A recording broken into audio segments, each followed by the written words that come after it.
lot of times when you're fly fishing, we have to put controlled slack in the line, usually called a mend. We got to put some line either upstream or downstream of the fly. It can be difficult to get a good natural drag-free drift while the line is on the water. In that situation, we want to use a reach cast. This is an aerial mend, repositioning that line upstream or downstream of the fly before the fly even comes in contact with the water.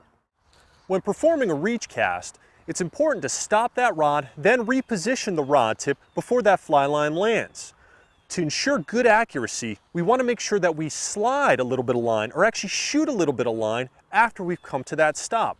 Notice my hands. If I make this reach cast without letting that line slide and reposition, that fly can actually bounce back and I can lose some accuracy. To ensure that good accuracy, I want to let this line slide as I make that reach. That's going to make sure that that fly rolls out on target. That's going to help you catch some more fish. When making this reach cast, we can reach to the right, in this case, or my right. We can also do a reach to the left, making sure that we let that line slide. Make sure you keep that line in good control though. Stop that rod, slide through your hands, then put it back underneath that finger, and now you're ready to catch those fish.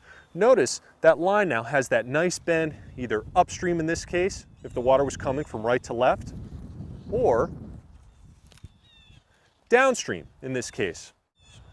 Practice that reach cast. It's a great one to have in your arsenal, and I guarantee it's going to help you catch more fish.